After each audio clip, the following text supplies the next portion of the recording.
Good afternoon from Jakarta. Welcome to FPCI virtual public discussion on the fate of multilateralism in a divided world. Today's virtual public discussion is brought to you by Foreign Policy Community of Indonesia. This public discussion is a part of this year's Road to Global Town Hall series. We are pleased to inform you that this year, FPCI will once again be convening the biggest international relations event of the year, the Global Town Hall on November 5th, 2022. Stay tuned to our social media and don't miss out on the information. Ladies and gentlemen, before we begin, we would like to give a warm welcome to our distinguished speakers today who have joined us. To Dr. Vasily Kashin, Director at the Center for Comprehensive European and International Studies at the National Research University, Higher School of Economics. To Dr. Victor Gao, Vice President of the Center for China and Globalization, and Ms. Velina Tchakarova, Director at the Austrian Institute for European and Security Policy. Welcome, distinguished speakers, to FPCI Virtual Public Discussion. We're joined by around 350 participants from over 25 countries today, from the Philippines, Malaysia, Hungary, South Africa, Nigeria, France, and many more. Welcome, everyone. Ladies and gentlemen, today we will be discussing one of the most pressing issues of our world. The fate of multilateralism has been brought into question by the ongoing conflicts around the world. Tensions between the EU, the US, China, and Russia have caused a great divide and rivalry on the world stage. How will this divide impact global cooperation on issues such as the ongoing energy, food, and health crisis? What is the future of the rules-based international order? And what is the fate of the dominant liberal Western order? As I'm sure everyone is excited to listen to the discussion, without further ado, let me invite the moderator of today's session, Mr. Radityo Dharmaputra, a fellow of Foreign Policy Community of Indonesia, lecturer at the Department of International Relations, Universitas Airlangga, and a doctoral candidate at the University of Tartu, Estonia. Mr. Radityo, you may take over. Thank you, Chiara. It is my pleasure and my honor to chair this discussion with the very distinguished speakers. And I think this is also a very topical issue at the moment with the recent speech by Russian President Vladimir Putin and also the United Nations General Assembly summit in New York. So I think we will have a very interesting discussion today with the topic of the fate of multilateralism in the divided world. So for the first session, I will give 5 minutes to each speaker to give their opening statement, opening remarks, and opening or initial thoughts. I will follow the list of the speaker in the program. So I will go to Dr. Vasily Kashin first. Can you give us your thoughts on this issue about the fate of multilateralism in the divided world, Dr. Kashin? The floor is yours. Thank you very much. Thank you very much for inviting me and for this opportunity to speak on this very important issue. I believe that we are living at the moment of an unprecedented crisis all around the world. What is interesting, it's not just crisis of international relations, of confrontation between major power. We can simultaneously see a number of crises in economic development and social development in almost every major economy in the world. We can see this in the United States, in Europe, in Russia, to a certain extent in China. Each of these main economic or political centers in the world is facing a necessity to rethink its development model. In many cases, we see very acute division inside of the societies, which is, for example, the case with the United States, with plenty of people talking about almost a possibility of civil war or something. At least they're talking about it. It's impossible to believe in this, but it's being openly discussed. And on top of that, we have this huge redistribution of power between the old developed economies and the new rising ones, and the changing rules of the game globally. And this process is painful, chaotic, and bloody, and ongoing war in Ukraine and growing crisis in Taiwan Straits are just examples of how the major powers cannot work productively to resolve their differences. And at the same time, we understand that even a conflict which involves a relatively small economy, like the economy of Russia, is creating huge risks and global pressures for the whole world. So, of course, we have no other option but to gradually move towards more multilateral approach. And for this, anyone has to understand the limits of their power, that never again there will be a situation when one country or group of countries will be able to formulate the rules for the whole world. Never again there will be a situation when someone would be able to state that his values are better than values of anyone else and try to actively export them.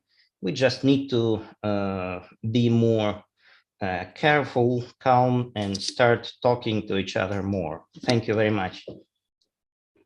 Thank you, Dr. Vasily Kashin. I think it is a very interesting remark, and it will be a very interesting discussion as well, especially with regard of this division between the old and the new, and the need to move to a new approach in multilateralism. But before we discuss in detail about it, I would like to invite Dr. Victor Gao to also share his initial thoughts on the topic of the fate of multilateralism at the moment. Dr. Victor Gao, the floor is yours. Sorry, I think you are still muted, Doctor. How about now? Yes. Thank you very much. This is Victor Gao in Beijing. It's my great honor and pleasure to attend this meeting. I think we are talking about a very important topic, that is the fate of multilateralism in a divided world. I personally hope the world will not be divided and multilateralism will be the rule of the game for the whole world. And that will trigger several important things. That is, as the previous panelists mentioned, no country or no groups of countries in the world should really believe that they possess the totality of the truth, because there is no absolute truth.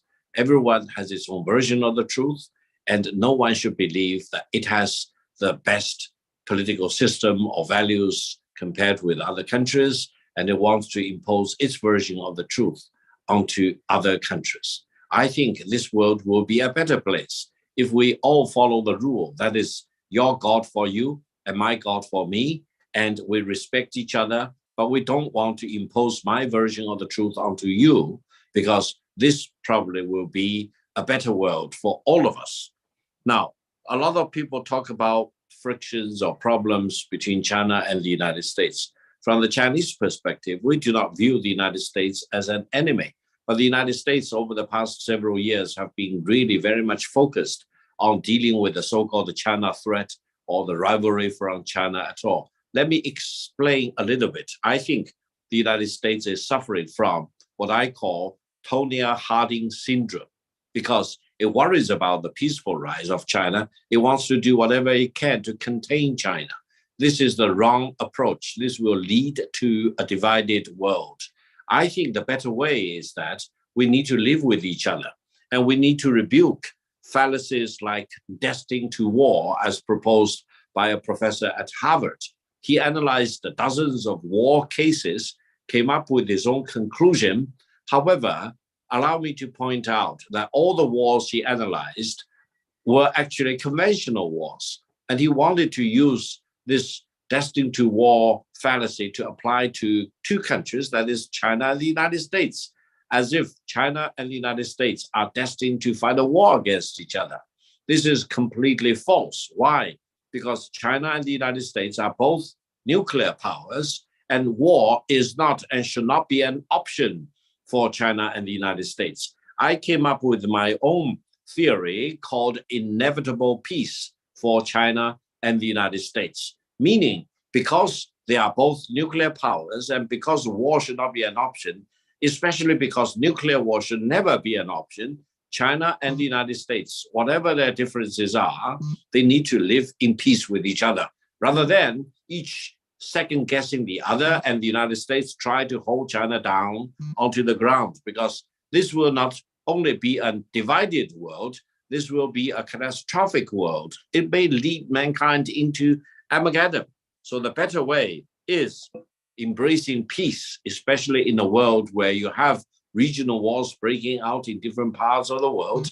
It gives us more incentive to be a strong advocate of peace, unity, transparency, cooperation, partnership, rather than trying to divide the world into opposing blocks, as if, for example, Cold War version 2 will be the world of tomorrow. No, we refuse to take that as the mankind's fate.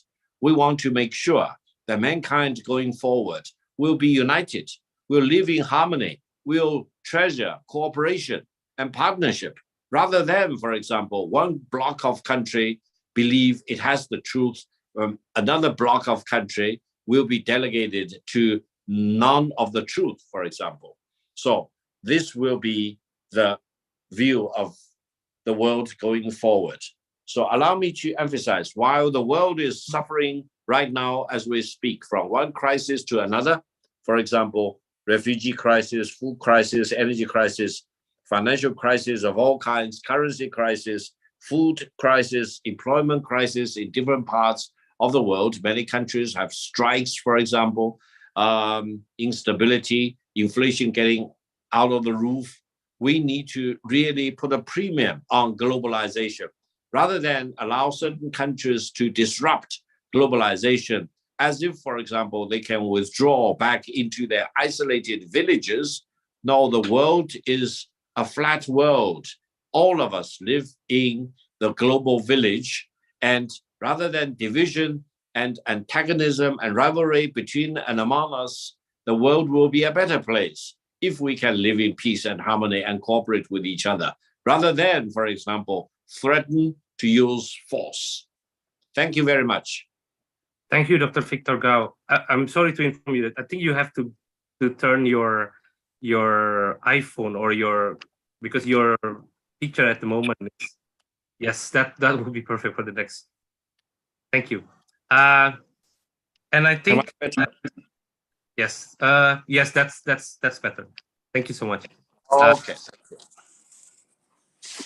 So we can from what Dr. Victor Gao already mentioned, I think it is very important to highlight that we are, as Dr. Victor mentioned, we are living under the same village, living in a flat world, that what happened in the one part of the world will affect the other part. And I think that will also connect to what we are going to discuss in the next session. But before we move on to that, I will give the floor to Ms. Velina Tchakarova for her thoughts on the same issue, the fate of multilateralism in a divided world. Please, Velina, the floor is yours. Thank you. Thank you very much. It's a great pleasure to be here and to share some of my thoughts and my systemic analysis on probably one of the most relevant topics, namely the topic on the future of the global system and, of course, multilateralism. And I want to highlight, to stress right from the beginning that I am going to point to some trends in the systemic processes, which doesn't mean that I agree with them in normative terms, in personal terms. So I'm just pointing to some of these processes, and then we, of course, can discuss them. So from my point of view, based on my research, from my point of view and based on my research, I think that the way how the period between World War I and World War II was, in my view, an interruption. The way it was basically put in a larger systemic context of one world war. The same can be true for the period between the First and the Second Cold War. And I argue that Russia's war against Ukraine can be seen as the manifestation of the beginning of Second Cold War, which is evolving around 5 important systemic trends. The first being the bifurcation of the global system. That means that the global system, which emerged following the collapse of the Soviet Union and the unprecedented globalization of all relevant socioeconomic networks, to the point, as it was already stressed, that we are all living in a global village, that this very same global system is now splitting into 2 major parts. And this bifurcation at the top, of course, is affecting not only the relationships between the major powers, but is also reflecting the relationships at all other levels, meta level, that means regional level, and of course within states.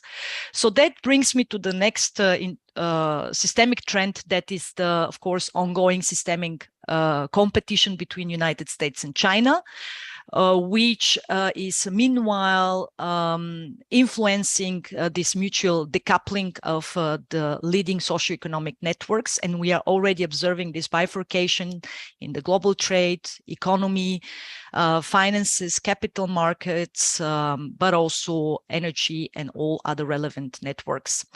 The third important trend is the basically linked to the increasing tensions between the 2 Asian giants, China and India, because this is going to be the Indo-Pacific decade, in my view, and with India being en route to becoming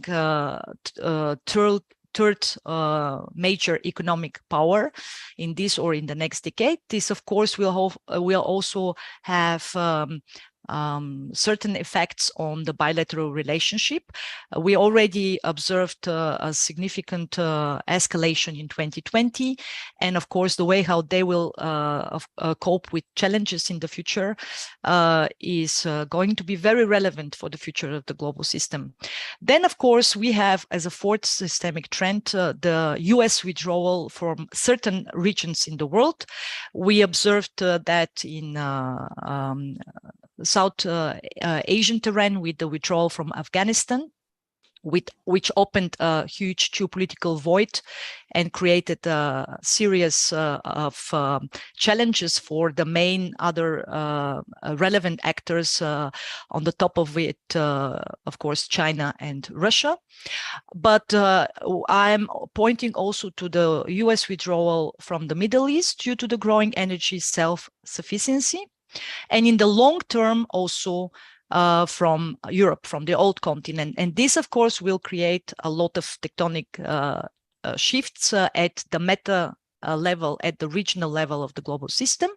And by saying so, I'm moving to the fifth important trend, which is related to all these fluid ad hoc geopolitical constellations between the regional powers, which on the one hand are currently oscillating between the United States and China, while avoiding taking sides. They want, of course, to maximize gains in the relationships with both powers. They do not want to get caught in a binary world. They want to, of course, use the niches and the opportunities. So we observe a lot of these fluid ad hoc constellations with regional actors trying to, of course, let's say, navigate carefully between the 2 emerging centers of power.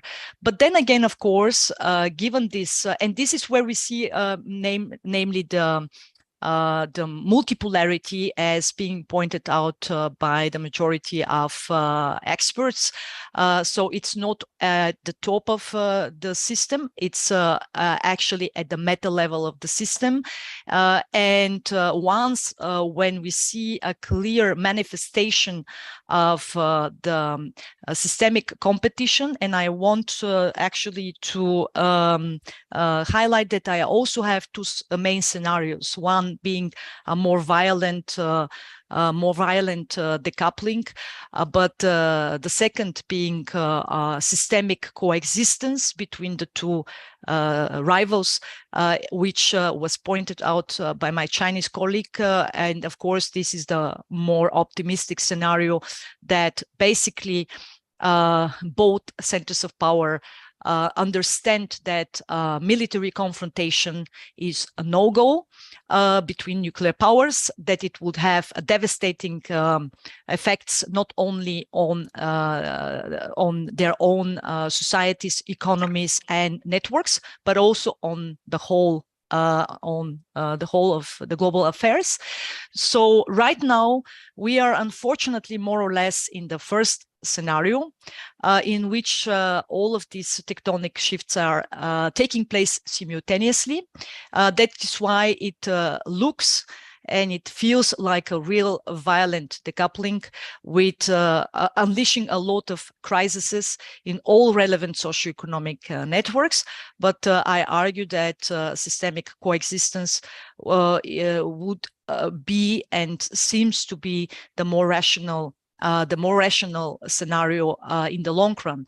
And what does it mean if we end up in a situation of a bifurcation, as I am pointing out, is that we are going to observe in all relevant domains, from political economy, and that was already mentioned by the colleagues, in the sphere of the fourth industrial revolution, but also in the domain of global norms, standards, and rules and regulations, and finally also in the way how the two systemic powers are going to forge alliances and partnerships with third countries. We are going to witness increased competition, of course, competition between them, which formula is going to be more, let's say, appealing.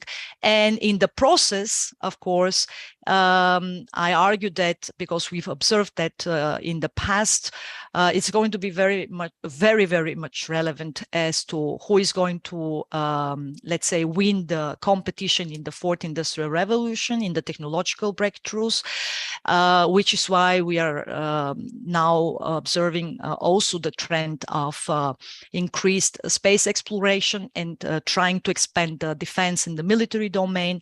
But unfortunately, and this is my final point, and then we can discuss further, one of the most negative trends in this extremely volatile transitionary period in the global affairs is the emergence of series of proxy wars, periphery wars, and military conflicts, in which of course, the systemic actors are not directly involved, but indirectly assisting the one or the other conflict party, and by doing so, of course, also trying to position themselves in all these relevant areas and avenues for future competition, respectively cooperation. So we are in this volatile period. We are going to witness more, let's say, an increased number of that kind of escalations and conflicts. And if I'm correct with my systemic analysis, we will end up in a situation in which we may see alternative supply chains networks, alternative, let's say, regional trade blocks, regional economic and customs blocks, regional organizations becoming more relevant than the international bodies. And then again, of course, a lot of pressure on the most relevant regional actors, emerging ones and existent ones, which will be confronted with either or decisions. Thank you so much, Ms. Velina. Tchakarova, for a very interesting survey of the systemic trends that can actually lead us to a very interesting questions, especially regarding the last point that you made about the violent decouplings and the potential effect it will create. And I think I will start our discussion by asking questions based on what Velina already mentioned. Just ask question, how divided is actually the world at the moment? And whether you think this is, how bad is it? And whether you think in the next few years, the trends of this division will get worse, or maybe there is a possibility that it will create more cooperation at the global level, more cooperation that can actually fix this kind of divided world. I will give the question first to Dr. Vasily Kashin. What do you think? Whether this is actually a time where the world is divided and no turning back, no more cooperation, or do you think that in the next few years there is an opportunity, there is a possibility that cooperation, or to use Velina's concept here, systemic coexistence will happen in the next few years? I believe we live in a period of growing division and gradual economic decoupling, especially between the United States and China. This process is slow because the supply chains are difficult to restructure quickly. And in many cases, we know that it will take sometimes up to 10 years, sometimes more, to move certain production facilities from China.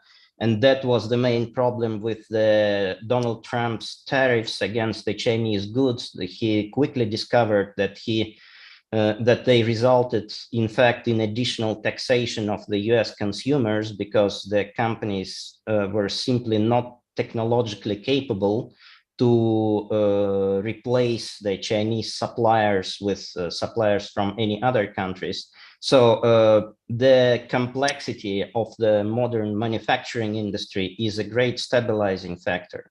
On the other hand, we have a very frightening example of what happened between Russia and the Economic Union.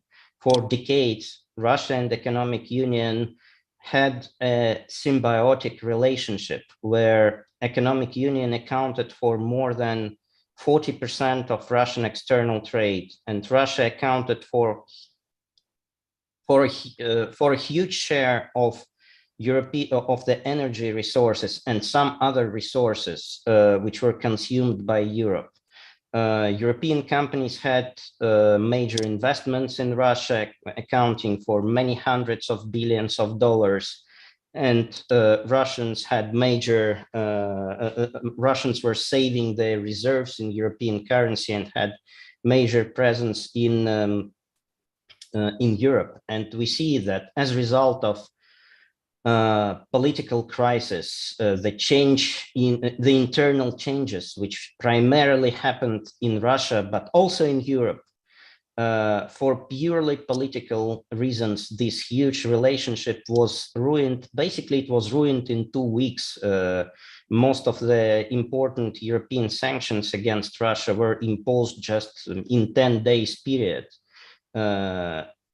Russian government knew perfectly well that that would happen once they started the military operation in Ukraine. Europeans made it clear before. Europeans also knew that would happen. Probably both sides had some very wrong ideas about the resilience of each other and about the resolve of each other. They both underestimated each other. But the result is a catastrophic, very fast decoupling, which will have very negative long-term consequences for both Russia and Europe, and basically will change the economic geography of a large part of the world. So Russia went into recession first.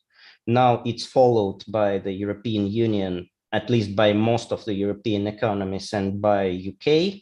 all participants of this catastrophic conflict are suffering from serious macroeconomic disbalances, high inflation.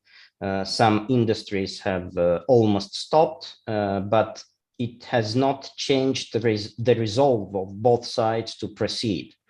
If something like that ever happens in Asia between China and the United States, then the disaster which happened in Ukraine would be repeated in much greater scale. You can multiply it, by 10 or 100, because we talk about much larger economies, and we know that China is present in almost every production chain in the world. And just what happened between Russia and European Union with their absolutely huge mutual dependence, it should be an important reminder for us all. And what we need to do is to avoid repetition of this. Thank you. Thank you, Dr. Vasily Kashin. I would like to just, before I go back to Ms. Velina Tchakarova for her comment probably on that, can I just move to highlight one point that Dr. Kashin made about the possibility of US and China's further decoupling in Asia, and whether that is I would like to ask Dr. Victor Gao whether that is something that will happen in the future, or whether something can be fixed and something can be changed to actually avoid that. Because at the moment, especially with the issue surrounding Taiwan, then you have this similar situation probably in Europe with Ukraine, Russia, and the EU, and then now in Indo-Pacific and in Asia is also happening between the US and China. Do you have any comments on that, Dr. Victor Gao? Thank you very much. This is Victor Gao again. First of all, my personal view about China-US relations. I think from now to the end of the Biden first administration, that's by 2024, 2025, China-US relations probably will remain very bad. And then for the next administration, that is between 2025 to 2029, probably China-US relations will further deteriorate. However, if we look at the statistics, China by the end of 2021 was already about 80% that of the United States, if we use official exchange rate as the benchmark. And if we use purchasing power parity, China is already 130% that of the United States. China's manufacturing output is larger than the combined US, Germany, and Japanese industrial output. So I'm pretty sure that before 2030, the Chinese economy will definitely surpass that of the United States if we still use official exchange rate as the benchmark. And after China surpasses that of the United States, I hope the United States eventually will mellow down, because right now, the United States suffers from one big mistake. They worry about China's economy surpassing that of the United States on the one hand. They also worry that once China is bigger than the United States, China will replace the United States as the top dog in the world. From the Chinese perspective, these two things are completely not combined together, because China believes that its economy will continue to grow steadily, and before 2030, China will definitely be larger than the United States. However, whether in the past or now or in the future, China does not want to be a top dog in the world. China does not want to be the next superpower in the world. China does not want to take the superpower position from the United States and it becomes the next superpower. Why? Because it is really very, very true that China wants to treat all countries, big or small, as an equal. China does not want to impose its political system, its values, or its way of doing things onto any other country. To say the least of the United States, China always follows the policy of you do what you want to do, and I do what I want to do. And we respect each other. Our differences between us should be respected rather than should be suppressed. So I hope after 2030, the US will realize, now that it's already a fact that China surpasses that of the United States. By 2022, China is already way larger than the United States in many key important categories. But the United States still wants to maintain its supremacy above China.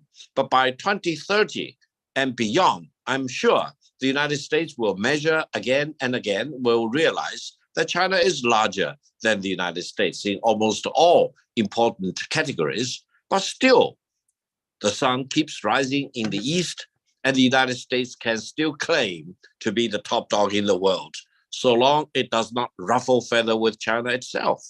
So I think our hope should be beyond 2030, when the United States will realize it's behind China in many key important ways, but China still remains very happy in the current international order as it is, and China will be very eager and happy to get along with the United States rather than imposing its will on the United States. That gives me hope and optimism for the medium and longer term development of China-US relations. So I hope the world will move from a very much divided world as we are now living in to a more stabilized world once China surpasses in all categories that of the United States, let's say after 2030.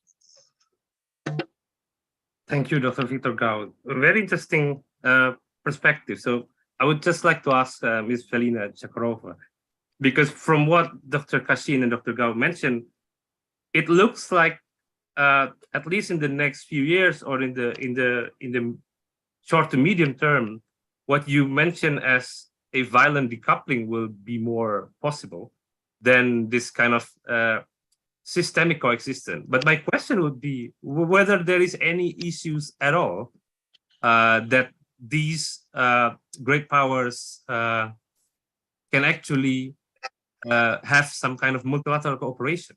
Do they have, is there any kind of issues with zero interest of, having a competition, but having a cooperation? For example, I don't know, whether this so-called global goals that actually affect humanity, such as this kind of sustainable development goals, for example, or other kind of daily life human aspect or human issues that can actually bring all these countries together, or whether this very pessimistic views, this kind of trends towards a more violent decouplings will continue in the next few years. What do you think, Ms. Velina Tchakarova? Well, that is, of course, a tough question. But if there would be 2 or 3 important issues where major powers could look a kind of compromise or at least international dialogue on, this would be certainly the topics of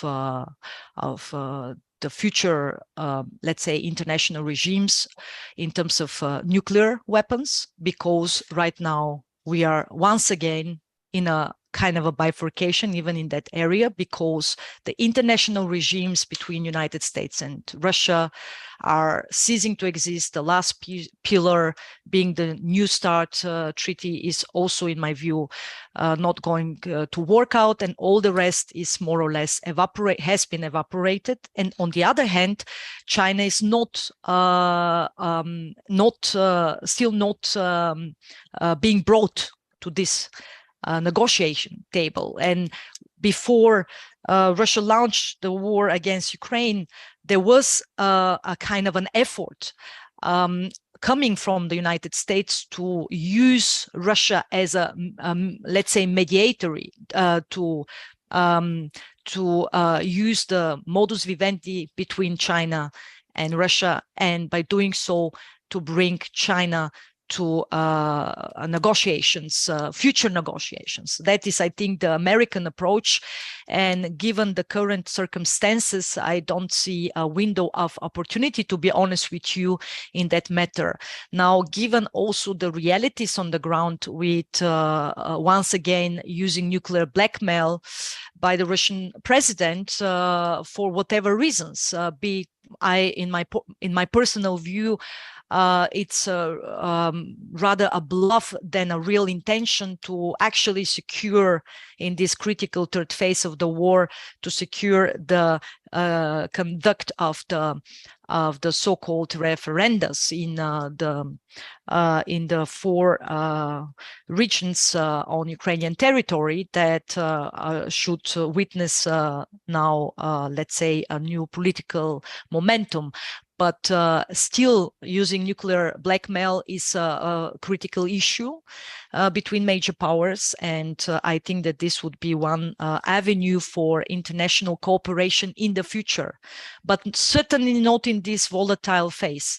Another one will be, of course, the avenue for cooperation based on these interconnections of the global system, because we saw, and I agree with the assessment, that even if you erase an economy with 2% share of global GDP, you still have such cascading effects and contagion effect throughout all the relevant socioeconomic networks, because it's one of the largest commodity exporters in the world. It's the largest combined oil and gas exporter in the world, I mean Russia. So, of course, this will have huge ripple effects for everyone, small or big.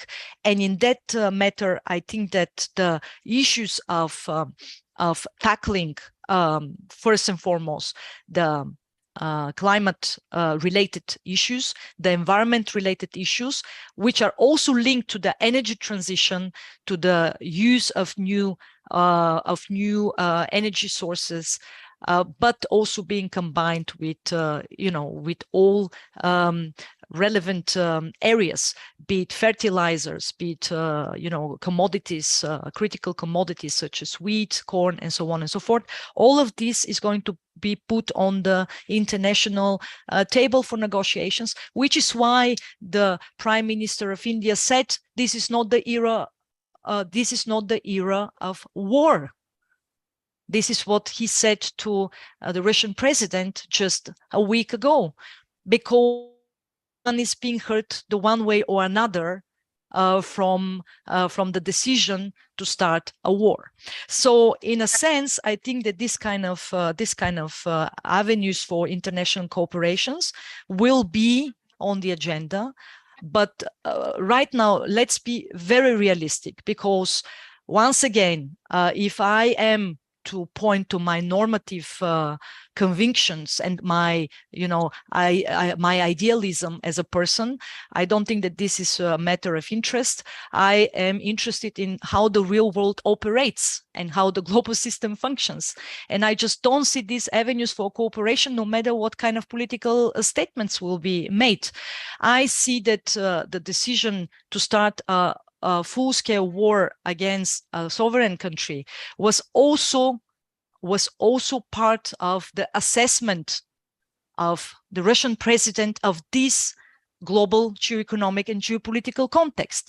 I see that, at least this is my assessment, that it was, in a sense, also the understanding that by doing so, because of the modus vivendi being built over decades with China, China will have to side with Moscow. China will have to overtly support in relevant international and regional arenas Moscow's position. And this is what happened. Even though that Chinese companies are fearful of secondary sanctions by the West, there is still actually a comprehensive support coming from Beijing for Moscow, and that is out of necessity, not out of altruism or out of normative support for the Russian position, but it's out of strategic necessity. Why? Because the USA and the European powers are being kept busy on the old continent. While this is the case, the United States cannot refocus towards the Indo-Pacific and cannot deal with the more strategic topic, that being, of course, trying to facilitate its power projection in the Indo-Pacific region. So in a sense, what I see in this period, and it will very much depend, of course, on the outcome of the war, because nobody can tell as of today, nobody can tell. There are three, in my view, there are three current scenarios. We can talk about it later if you like, but nobody can really tell about the outcome. But I argue that by launching this war, the Russian president wanted to seize the moment in this transitionary period to actually position Russia or let's say to get the pole position in this upcoming systemic competition between China and United States. And because Russia is not a systemic actor anymore, but it's a relevant, let's say, even if you like, indispensable actor in the relationship between United States and China, it wanted to solidify its positioning at the systemic layer. Of course, the more urgent issues were related to the regional and the European context, to the direct regional context and to the European context. But there was right from the beginning a systemic layer in this decision making, and it was very much related to exactly this kind of systemic processes that are ongoing as of today. Final point on my side, I agree with my Chinese colleague that yes, relations unfortunately are going to deteriorate between United States and China under the under Biden's administration. Many were optimistic, in fact, following his election, but we are already observing this with the most severe fourth Taiwan crisis, that this is not going to be the case. And in the scenario that in 2 years from now, a Republican will actually come to power, with also the scenario that following the midterm elections in November, both houses will be controlled by the Republicans. The bottom line is basically that it will get from worse to worst. Thank you, Ms. Velina Tchakarova. Do you have the other speaker? Do you have any kind of additions or comments on that issue? I think one of the issue that we cannot really skirt it off is the ongoing war, Russia's war in Ukraine.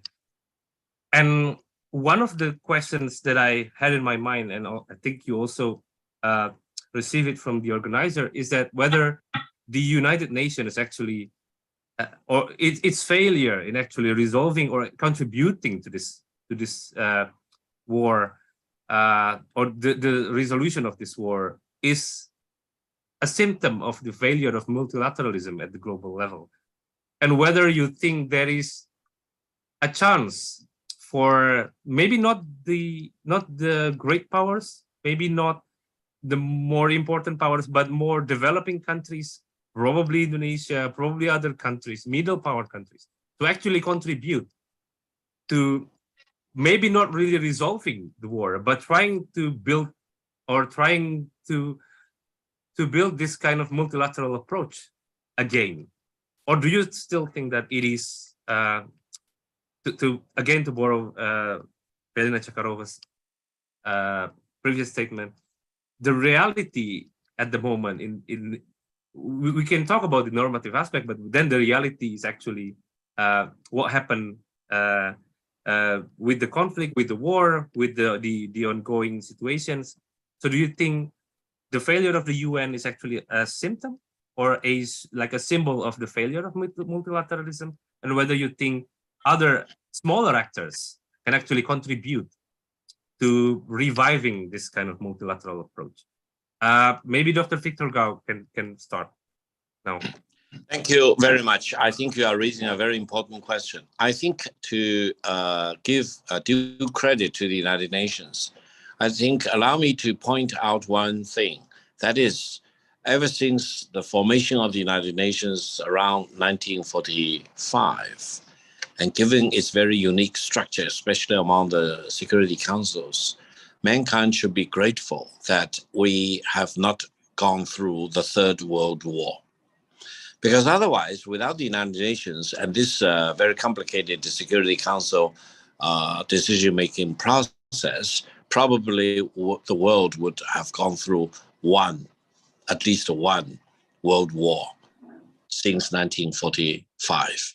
Now, right now, more people are more and more critical of the United Nations, but I think the United Nations is designed as such that at the permanent member states of the Security Council, if they cannot see eye to eye on one major point, they checkmate each other. And no collective action can be taken by the United Nations Security Council. This is part of the original design of the whole structure. And I think we need to see why it is designed and why, for example, no decision at the United Nations Security Council can be taken unless the Security Council permanent member states see more and more or eye to eye on the same thing. If anyone vetoes, no resolution can be taken. So this is one thing. And for the Ukrainian war, I think the only right way is to start a negotiation as quickly as possible. Prolonging the war is not in anyone's interest. It's against Russia's interest. It's against Ukrainians' interest. It's against mankind's interest to see the war in Ukraine prolonged. Now, another point, no one should realistically expect that they can corner Russia without Russia escalating the situation in Ukraine. And the decision made by Russia in the last 2 days or so should not be surprising to anyone. It should be originally expected and anticipated from the very beginning. If you inflict more tactical defeats onto Russian troops in Ukraine, they will not surrender, they will escalate. And the more Russia escalates in the war in Ukraine, the more harm there will be for mankind as a whole. So the only right way is to start negotiation as quickly as possible, to bring the war to an end, and to make sure that Ukraine still enjoys its sovereignty and territorial integrity.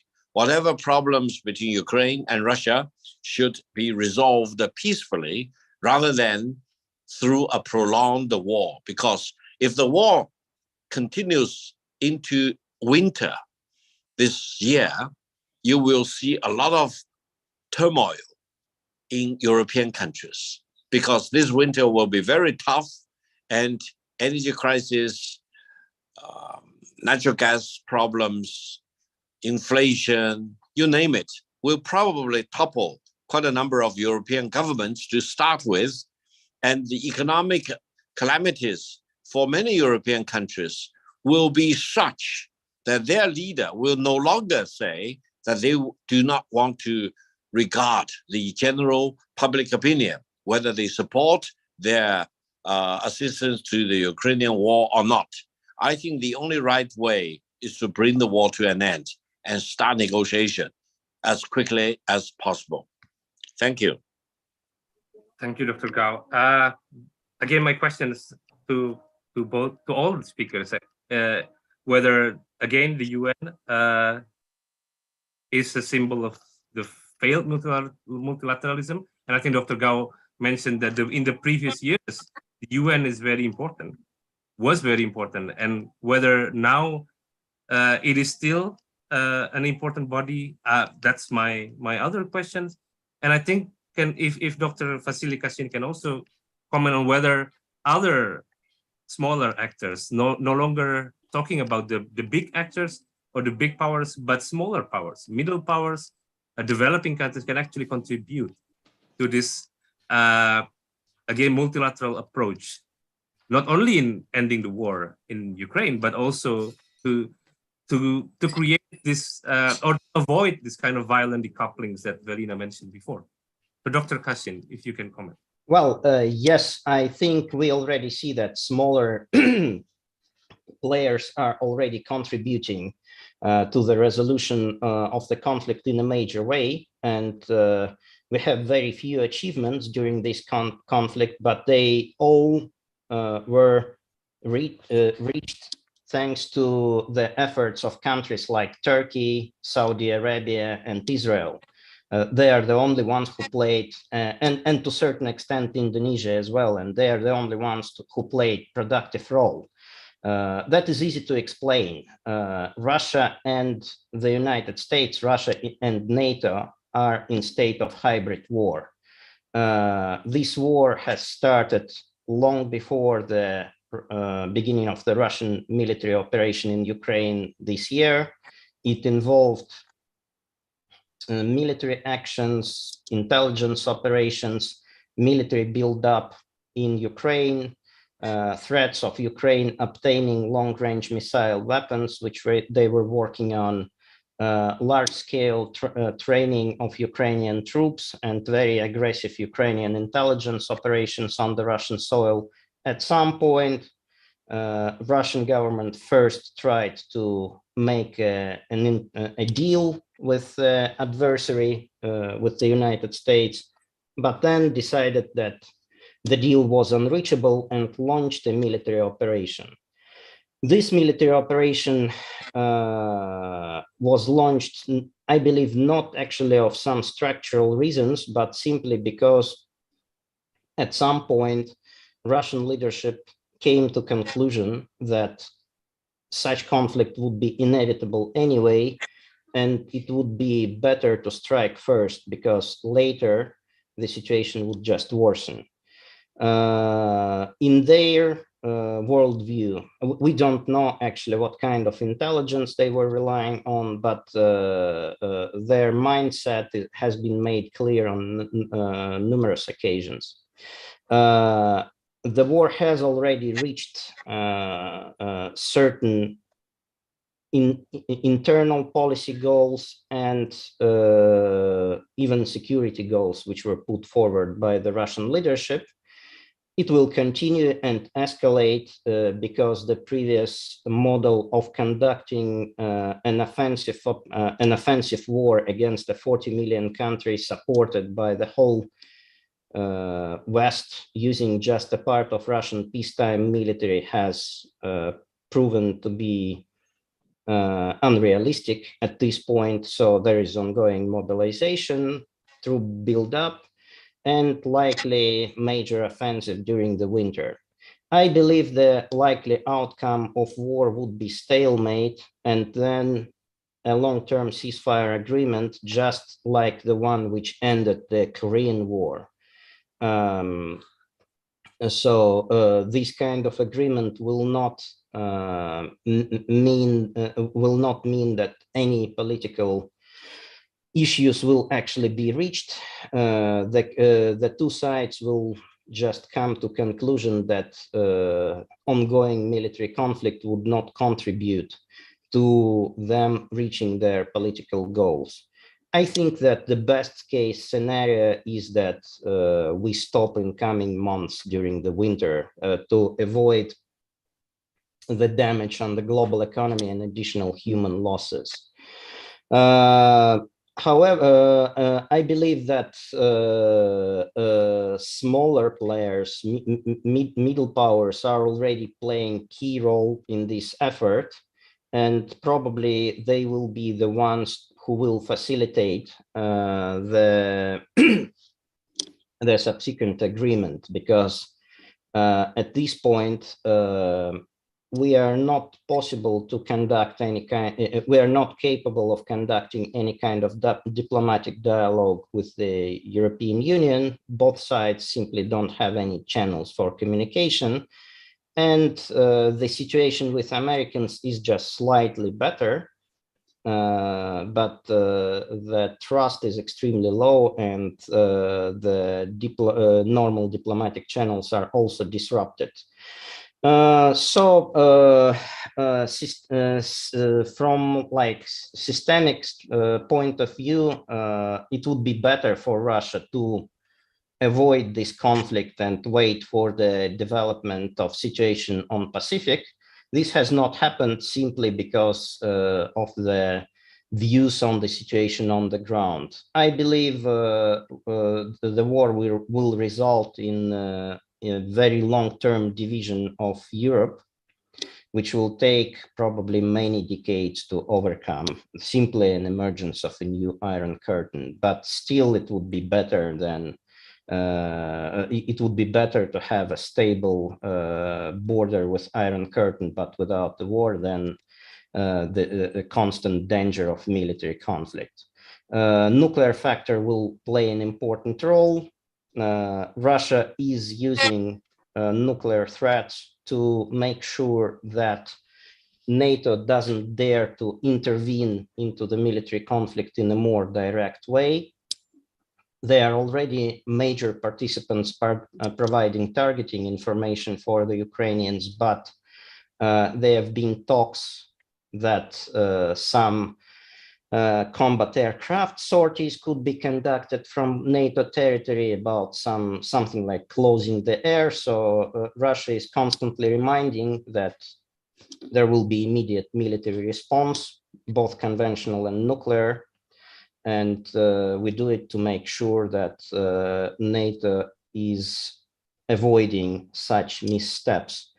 Of course, it makes the situation in general even more dangerous, but still we see some very strange comments for important figures in the West, for example, former commanders of NATO in Europe, that they can strike some Russian targets. So we need to remind them constantly that any direct attack on Russian target, Russian troops in Ukraine, will result in retaliation against targets inside of NATO territory. And this retaliation can be both conventional, but if military necessity requires it, it will be nuclear. That is just normal way of behavior during such conflicts that happened all the time during the Cold War. It would be good for us to stop it during the winter and turn this almost hot war into a cold one. Thank you very much. Thank you, Dr. Kashin. So I will move to to Velina Tchakarova. If you have any comments, and especially also with regard of the role of the smaller countries, that would be an interesting one, I think. Yes, thank you. I will say something, of course, on the question, but I would also refer to the comments of my colleagues, because I also want to say something about the current events in the war. Yes, indeed, it's a symptom, in my view, that basically the United Nations, with its environment of sub-organizations, is indeed undergoing also, or let's say is being affected by these transformational processes. But we should also keep in mind that it is an organization that is always meant also to provide silent diplomacy. And this is what happened with the Black Sea grain initiative, where, of course, Turkey was the successful mediator, but it happened also with UN facilitation. And because it provided the platform for silent diplomacy, which, as it was pointed out, was not possible due to the lack of channels between both sides, it is, of course, still a helpful tool. We should not underestimate this way of doing diplomacy, specifically in times of war. Then again, of course, we should not underestimate the meta level, as I said, of the global system, with a plethora of, with a myriad of regional actors, which also have, let's say, have a role to play.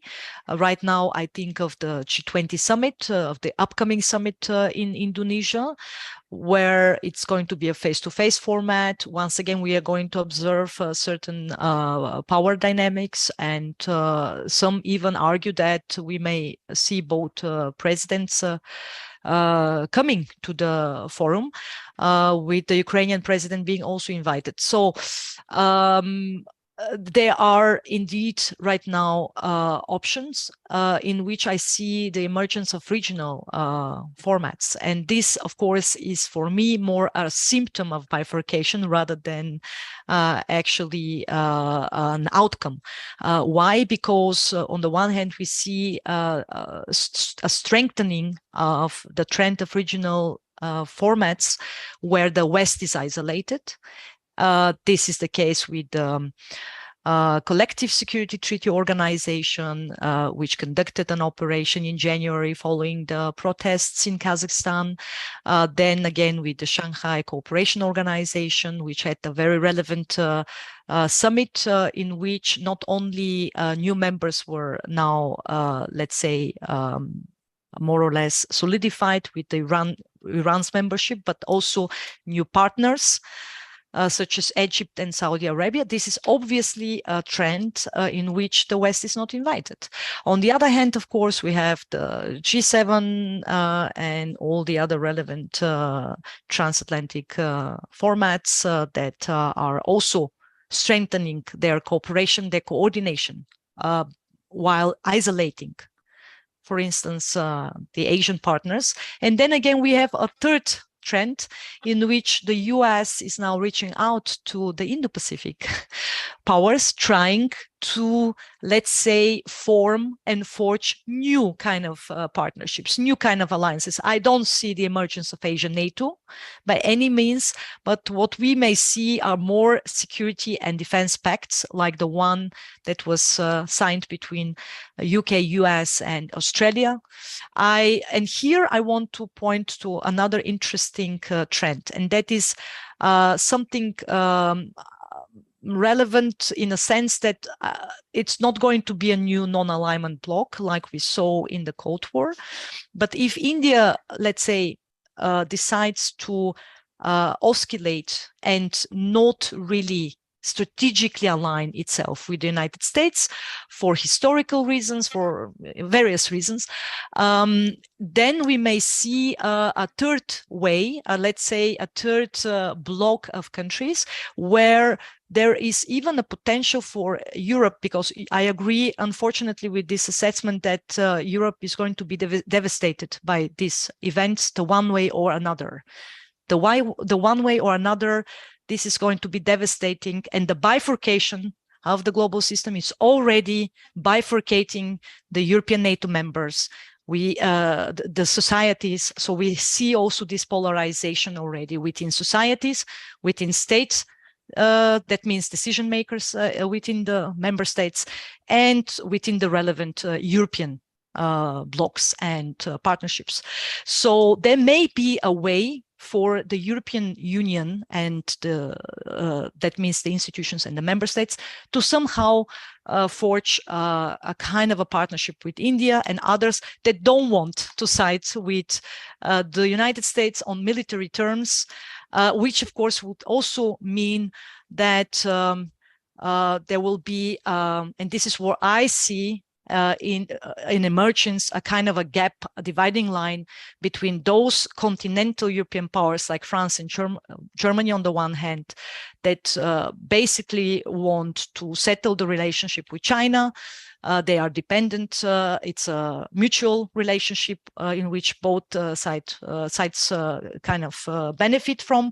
But then again, Central Eastern European member states are going to side with the United States, with the Anglosphere way of partnerships. And then again, this would mean, of course, splitting within the union. But one part may go for this third way, namely to not side with the one or the other centers of power. So in all of this, I see a relevant role for the regional actors, which also probably will be more inclined into take cautious positions. Why? We see even in the case of Australia, sided with the UK and the United States, yes, in security and defense terms, and yet it has such a large geo-economic clout with China that it cannot afford itself to decouple, at least for this transitionary period. And this is the way I see it also for other ASEAN countries, and not only in the Southeast Asian domain, but even if you take South and Central Asia, Central Asian countries also do not want to be defined only by their relationship with Russia and China. They also want to have more options, more diversification options. So diversification in all relevant domains is going to be a big issue. And this is the way how Turkey has been very skillfully playing the game of diversifying its political and economic ties. And I think that this kind of formula is going to be also used by other middle powers. So that means on the one side, yes, UN role is going to undergo further stress tests. Maybe we will see more discussions about the introduction of more participants, let's say within the Security Council or whatever. But once again, I have to put on the realpolitik hat and say, when was the UN Security Council, formed following a war, after those who were victorious and who could set the new rules of the game could come together and decide. And in this sense, we are not there yet, and I don't want us to be there in a sense of a World War III or whatsoever, and I don't see a scenario of World War III, to be honest with you. Now, a few remarks on Ukraine, on the war in Ukraine.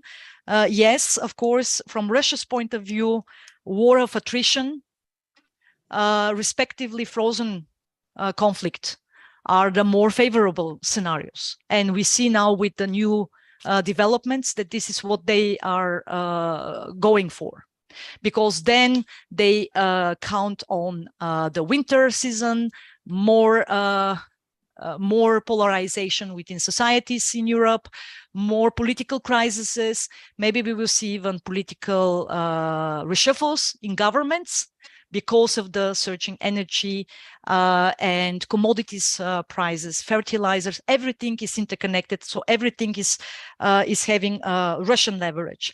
But right now, I argue that we are still in a scenario in which if Ukraine continues with the successful conduct of counter-offenses, because of obviously now new tipping point in which was possible due to the heavy weapon systems deliveries.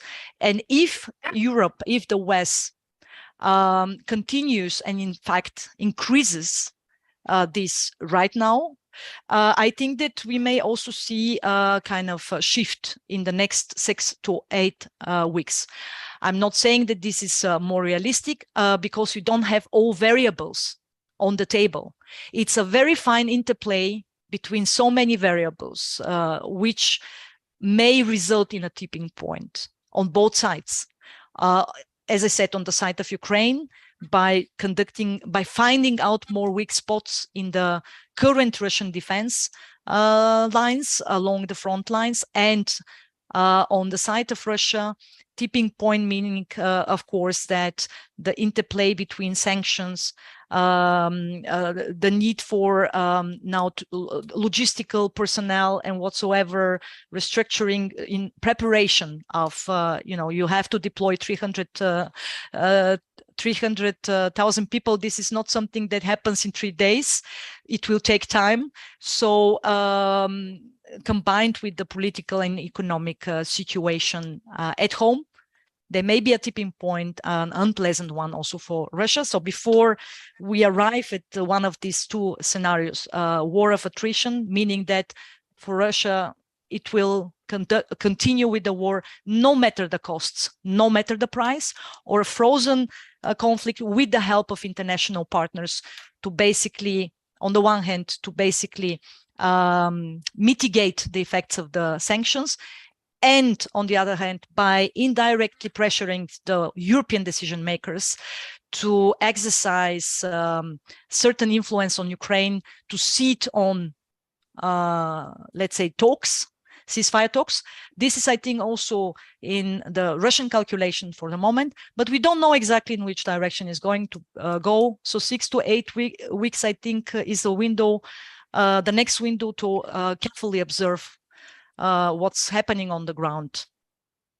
Yes, so thank you very much for all the response and the comments. And I think we have to move to the next session, that we have several questions from viewers.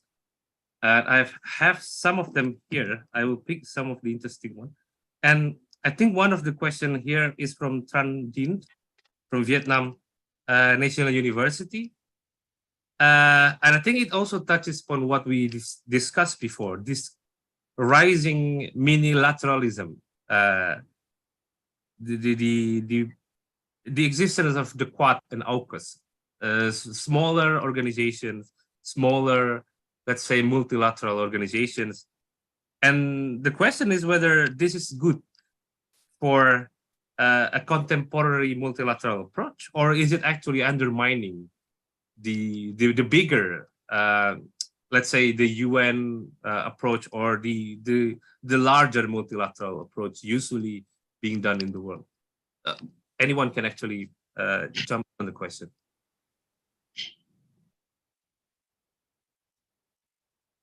This is Victor Gao again.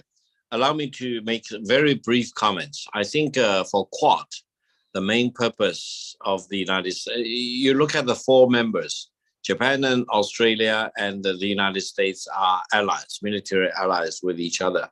India is not. India is the leader of the non-aligned movement before. India values its independence very much, and India does not want to be tied up with any big power in the geopolitical rivalry in the world. Therefore, for Quad really to work, it will require India to become a military ally of the United States. Now, whether that's a decision that Indian leaders and government and people will eventually make, it's unknown. I think India will remain a very independent country. It wants to be friends with as many countries as possible, rather than bet its fortune with a group of countries. Therefore, what's the mission of Quad? Is it cooperation vision focused on economic and trading issues, or is it a military organization? For example, it's not well defined.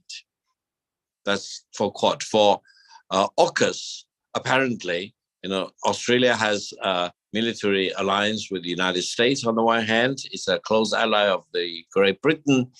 For AUKUS, the main purpose is against China, because the United States wants to enable Australia to have nuclear submarine to patrol as far away as in the Taiwan Strait and China's South China Sea region. And this is looked upon by China as a very, very provocative measure. And it is not friendly. It is not for peace or stability. It is very much a warmongering situation. It is very politically and geopolitically, economically, militarily very provocative.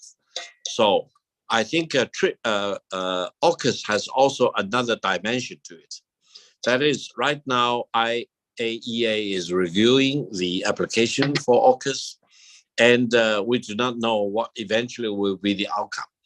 If, for example, IAEA approves the AUKUS structure, then do you know what will be the consequence? That means if IAEA says, okay, I give my blessing to AUKUS, they may even open the bottle of the genie, because other countries can use the same model to cooperate with other countries as far as nuclear submarines are concerned. And this will really result in a higher level of nuclear weapon proliferation. and eventually it will be a disaster for mankind as a whole.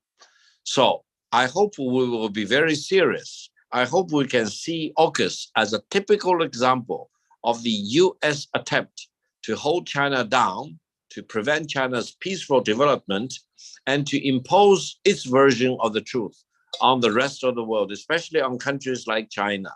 And eventually it will not succeed because China is the largest market for Australian commodities of all kinds. And eventually, I hope Australia will need to strike a balance between China and the United States, and eventually will be a force for peace and stability rather than becoming, hijacked onto this bandwagon of anti-China hostility, mainly initiated by the United States. And as I mentioned, in 10 years' time, I truly believe the United States itself will start to mellow down, eventually leading to greater peace and stability in the world. Thank you, Dr. Gao. And how about the other speakers? Do you have any other comments on the presence of this kind of minilateral organization, a smaller one, that will either replace or be more effective than the big one? If I may, yes, Dr. Kashin, please. I believe we'll see a rise of such organizations which will have very different levels of effectiveness. If we talk about Quad, which is basically an effort to bring India into some kind of joint effort to contain China, we see that it's being largely used by the Indians for their own goals, and they insist on their own understanding of the Quad, and they basically are absolutely not interested in being dragged into some kind of anti-Chinese alliance or becoming an anti-Chinese frontline state. AUKUS, if we talk about AUKUS, it's being built upon already a very robust base of alliance and military partnership treaties which existed for a very long time between Australia and United States and United Kingdom. And basically it's I believe what is important is that Australia did make this step towards upgrading its defense cooperation with those countries in spite of the very extensive economic ties with China. And that is what made this move significant, not the fact that Australia can be expected to get some nuclear submarines like by mid-2040s, and no one is even sure about that. We'll see growing number of such arrangements in various parts of the world because the major powers will create small groups for specific tasks, trying to achieve specific goal, and I believe these arrangements will not be very stable, but they will just be specifically tailored to achieve certain short-term goals. Thank you. Thank you, Dr. Kashin. Ms. Tchakarova, do you have any comments on that? This kind of multilateralism and multilateralism? Yes, I have a comment. I promise this time to be very short. I'm really sorry. I don't want to be taking too much time. I want to highlight an interesting moment, specifically from the West's point, and that is that, in my view, the West's biggest miscalculation in the aftermath of Russia's war against Ukraine was not China's comprehensive statements, support, and whatsoever for Russia, but in fact India's stance towards Moscow. Nobody in the West understood, be it in the United States or in the European capitals. I'm talking about the decision makers. Nobody understood India's stance. I think that this is quite telling. And evidently, India is going to pursue, I totally agree, is going to pursue its own geopolitical and geoeconomic interests. I see Russia in this interesting triangle between China, and India as the glue, and basically because of the very confrontational relations between New Delhi and Beijing. Moscow is going to play a key role in this relationship. And then again, coming out from this, we are going to see a lot of, I agree also with my, we are going to see a lot of tailor-made minilaterals. We are already observing them not only in Asia, but also throughout the world, based on, let's say, for instance, creating regional value chains. We saw during the war that the so-called international North-South transport corridor that has been negotiated and discussed over the last 20 years suddenly was made operational, at least one part of it, to connect India and Russia via Iran and Central Asia and South Caucasus. So these kind of things are going to further appear, further emerge. But once again, I see this as symptoms, not outcome of of a settled global system, but symptoms of global system being in a transitional phase. Thank you. And I think that leads to the next questions from Michael Ronald from University of Papua New Guinea, bringing the issue back to the Asia-Pacific region. The question is, what kind of policy options that can actually strengthen the multilateral cooperation in Asia-Pacific? It will be a very difficult question, probably, but I think it is very important to address with what happened in Ukraine, in Europe. There is also the other dimension of the Asia-Pacific, and whether it is possible, and what options that countries should take to increase and to strengthen this kind of multilateral cooperation in Asia-Pacific. Anyone want to start first? Dr. Gao, do you want to? Or yes, Dr. Kashin? yes. Thank you. Yes, I'll be very quick. I think, especially for countries in the Pacific region and countries like Papua New Guinea, which in itself is an island country, I suppose, I think focusing on climate change, the rising sea level crisis, etc., will be crucially important, because it will be important for the countries, for the people in these countries, but also the crisis they face is a reflection of the overall crisis facing mankind as a whole. And they have a vested interest in rallying for international cooperation rather than division.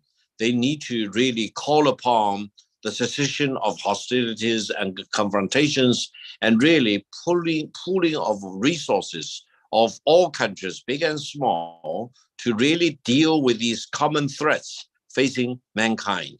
And I would say for countries like Papua New Guinea or South Pacific countries, etc., this rising sea level is really a major threat, because if you do not make preparations fast enough, even though I know Papua New Guinea is actually most of the territories has very high elevation, of course, but many countries need to build up their infrastructure and prepare for the unthinkable crisis, because once the crisis hits you, it will be too late to think about evacuation, building airports, seaports, you name it.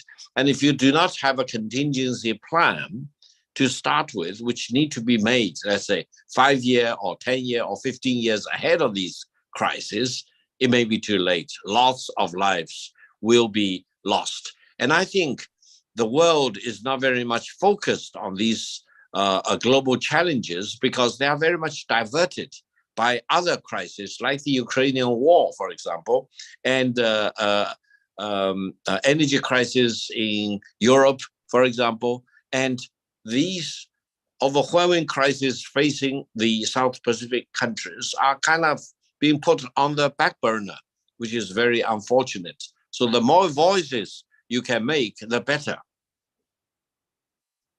Thank you, Dr. Gao. Dr. Kashin, you also want to comment. I saw your you open your mic before. Well, Yes. I think that the key issue to promote multipolarity is for Asian Pacific countries increase their own resilience and the independence of their foreign and security policies.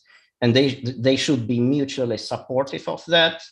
And they should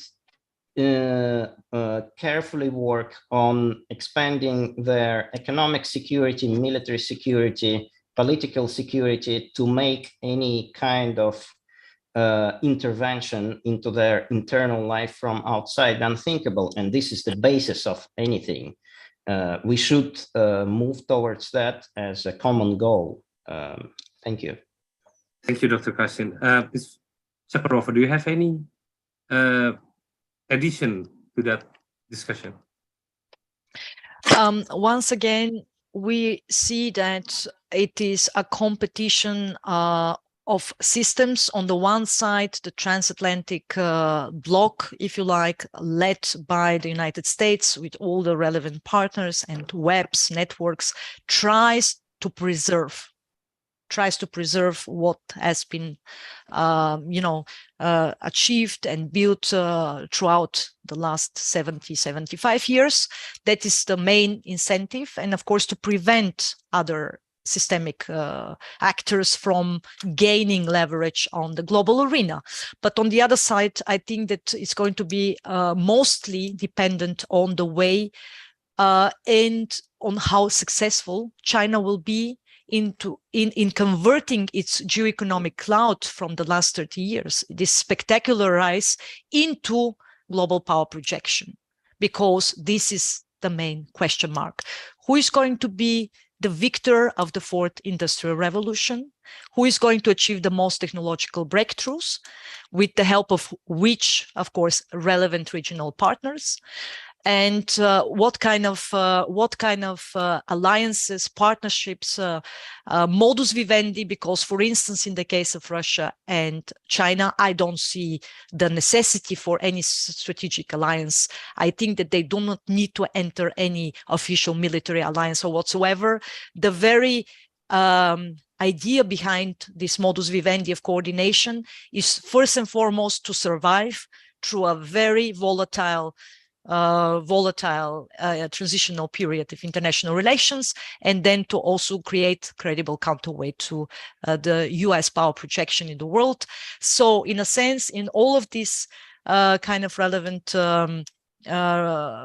layers of the international relations, it will be summed up to the question of how these two systems, how these two, I wouldn't say blocks, but systems, centers of power are going to find an equilibrium. Because, and I agree with my Chinese colleague, at some point of time, the realization that direct military confrontation is going to be devastating for everyone, and the realization that systemic coexistence is a necessity is going to come, right? And once the new system settles, once the new system finds an equilibrium, we are going to end up with something new, but nobody can tell exactly what kind of a new system it's going to be.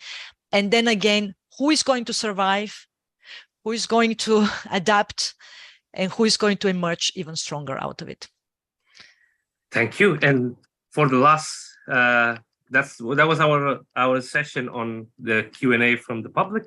Now for the last comments and closing remark, I would just want all the speakers to have 1 or 2 minutes comment at most to this big question that maybe, well, at least I have asked, many people already asked as well, whether this is actually at the moment we are witnessing the end of this kind of liberal Western order, and do you think that's the reality at the moment, that we are going to view a very different world in the next years, or you think that this is just a bump in the road for this kind of liberal Western order? Just 1 or 2 minutes, and then that's basically your closing remarks to the discussion. I think we can move from the other direction, so we can start from Ms. Velina Tchakarova, and then we move to Dr. Victor Gao, and then Dr. Vasily Kashin at the end. Please, Dr. Velina. Velina Tchakarova, please. Yes. First and foremost, everyone has become part of this liberal order based on market economy. What kind of market economy? This is a point of interpretation, but it has emerged as a global capitalist system. Most of the countries in the world are part of it, which is the reason we see these kind of ripple effects, even when a, let's say, small economy in the large share of global GDP is, for instance, being isolated or sanctioned or whatsoever. So this kind of liberal, so I wouldn't describe it that way. This global capitalist system is here to stay. But what we are going to observe is, I think, what was also mentioned at the beginning by my Chinese colleague, and that is that the rules of the game are going to be different for depending on your membership. That means in which kind of subgroup are you going to participate is going to be relevant for the rules, for the standards and the norms of behavior within the group. So all will remain capitalist in as a state behavior. But once again, I argue that we are going to see further competition for the minds and hearts, not only of people, but states, in terms of what kind of liberal. So it's a kind of a globalism trend.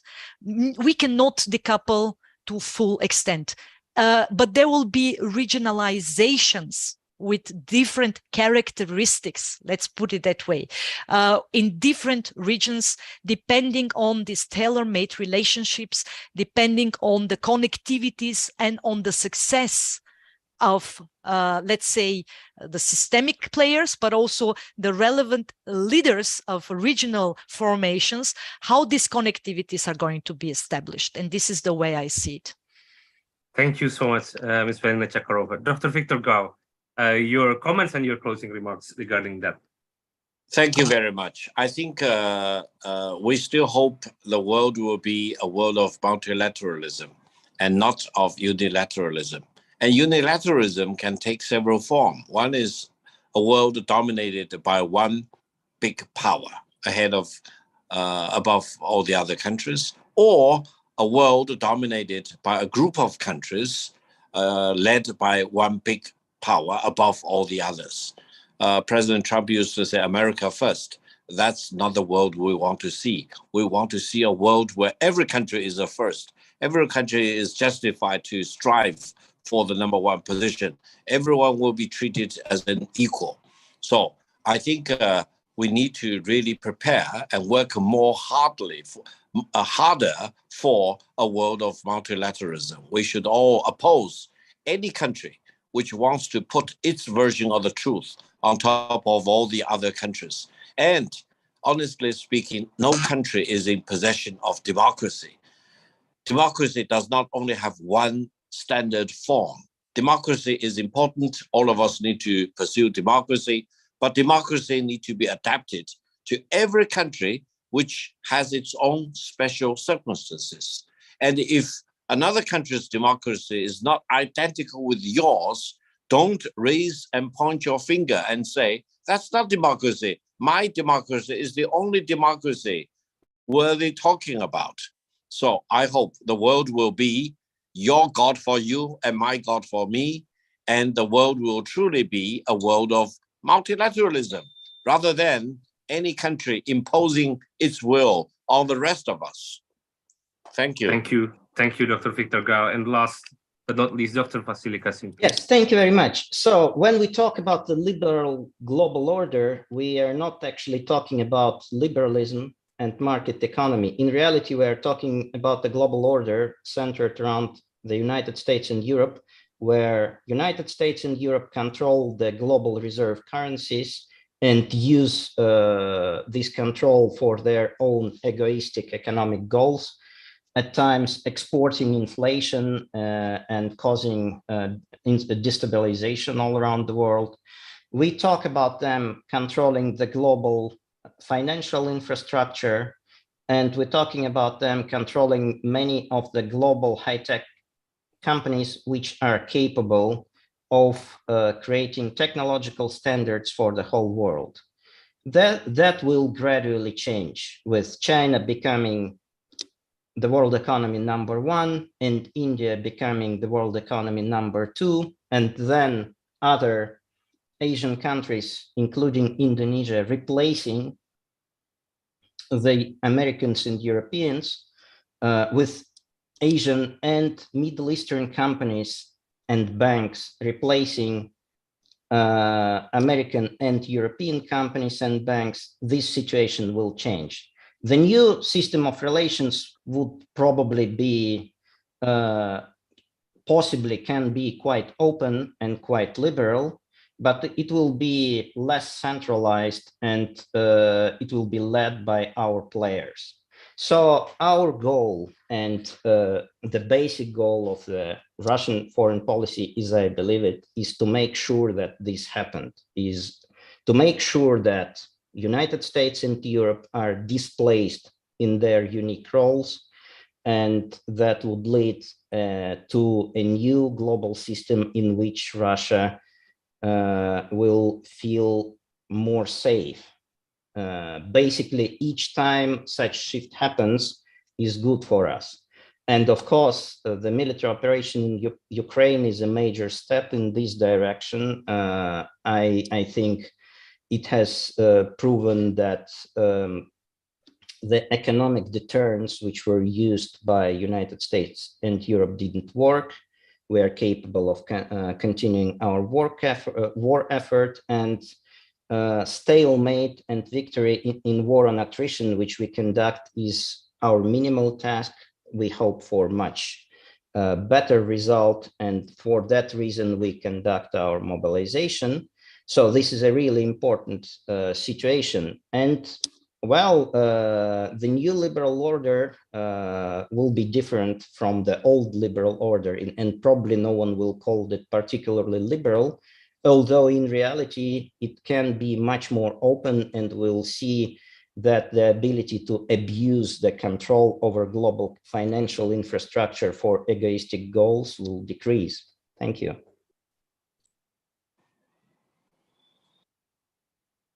Okay, Ms. Velina, do you I need to respond. Yes, but I need to respond for the sake of clarity. Just 1 minute, just 1 minute. Yes, indeed, the West controls the global financial system, and I don't see any other actor being ready to have large deficits in order to sustain global reserve currency for the moment. With China having 4% globally traded currency, I don't see this happening in this decade. There will be, of course, a larger share, increased share of traded national currencies, without any doubt. But let's be realistic once again, for the sake of the facts that so long as you are not able to be to contain these large deficits, as in the case of United States, it's simply not possible to impose global reserve currency. And the second thing is that we may end, because it really depends on the outcome of the war, and Europe in the West will do anything possible to support Ukraine to win the war against Russia. So we may also end up in a situation of a 90s scenario for Russia, with the dissolution of the Russian Federation following, a negative outcome. And we may end up also in a situation of Pax Americana 2.0, with United States now becoming self-sufficient in the energy sector, becoming a large energy exporter, based also on solidification of more than 50% of global reserve currency being traded in the world, and with 1/3 of European currency being traded. So this trend is also a possibility, at least from today's perspective. So we should keep in mind that all of this talk about multilateralism is relevant and important, and yet we may end up in a situation in which the United States emerges out of this significant bifurcation on the old continent, in Europe, but also in Asia, as a new kind of, global actor.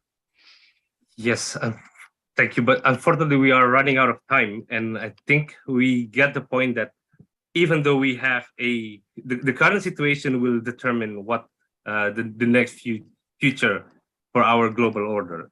And I don't want to summarize the discussion. I just want to lay it out all the speakers' point of view, and I will let the audience and the viewers take their own arguments and their own thoughts about that. And I will give. I thank all the speakers, to Dr. Vasily Kashin, Dr. Victor Gao, and Ms. Velina Tchakarova. Thank you so much for the very interesting discussion. And I will give the floor back to the MC. Thank you so much. Thank you, Mr. Radityo, again, for moderating the discussion. And again, to Dr. Kashin, Dr. Gao, and Ms. Tchakarova, thank you for your thorough observations and insightful discussions. Great pleasure always to listen to you. Ladies and gentlemen, thank you very much for joining us today. Many questions coming in, and we definitely can feel the enthusiasm from the audience throughout the session, as I am sure that this has been a highly fruitful discussion for everybody that has been tuning into this event. We have participants coming from over 10 countries, friends from Indonesia, Malaysia, Australia, India, Japan, and many more. Thank you for joining us. For everyone's information, today's event is available for rewatch on FPCI's official YouTube channel at Secretariat FPCI. And ladies and gentlemen, you can follow our social media handles as well for more information via Instagram or Twitter at FPC Indo. And as I mentioned earlier, distinguished speakers and ladies and gentlemen, this discussion is a part of the Road to Global Town Hall series. We're really pleased to inform you that FPCI will be convening the largest international relations event of the year again this year on November 5th, 2022. Last year, we gathered over 12,000 people from 122 countries, and we're really excited to have your participation again this year. So everybody, let's take a look at the teaser video of the Global Town Hall 2022, and we'll see you at the next event. Thank you.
Thank you.